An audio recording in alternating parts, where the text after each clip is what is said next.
Hello everyone. My name is Emmanuel Benny and today I'll be sharing a reflection on a recent tourist experience I had, specifically a Sydney Harbour sightseeing. In this presentation, I will not only focus just on the experience itself, but also the environmental management issues that I observed, and I also observed how the operator responds to these issues and some of the recommendations based on best practices and academic researches. Part in a 2.5-hour sightseeing cruise around the Sydney Harbour with Captain Cook Cruises, one of Australia's largest private tourism operators. The cruise provided great views of Sydney landmarks like the Opera House, Harbour Bridge, and the Fort Dention, and included culture narration covering both Aboriginal and colonial histories. While this was positioned as a nature-based tourism experience, it quickly became evident that several environmental and sustainability issues were not addressed in a meaningful way. This made me think critically about how such tourism operations can balance visitor satisfaction with environmental responsibilities.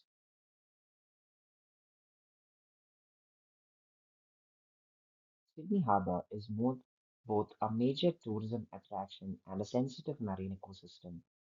On the cruises, I noticed the use of diesel-powered vessels, which releases greenhouse gases and polluted the water. There were also limited visible recycling or waste management systems, just a few recycling bins tucked away in the galley, and not real effort to engage guests in sustainability. There was also no messaging or encouragement of conservation behavior, which is a missed opportunity. These observations raises serious question about how truly eco-friendly the cruise really was. Let's move on to the literature insights. According to Oram's 1999, marine tourism can cause significant physical damage to habitats through oil spills, other pollutions, and littering the water and all. Waring argues that if tourism is to be sustainable, operators must proactively manage their ecological footprint. In Sydney Harbour, there are endangered species like the white seahorses and critical habitats like seagrass meadows. Even small disturbances like the boat waves and sediment disruption can cause long-term ecological harm. So the cruise industry needs to be extremely cautious in such environments. Tourism today are more aware and expect operators to demonstrate environmental responsibilities. There is a reputational risk when companies market themselves as eco-conscious but fail to deliver visible action.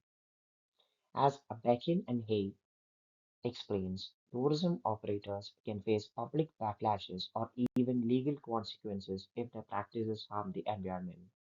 So it is clear that companies like Captain Cook Cruises must take a stronger responsibility and communicate what they are doing more transparently with the customers.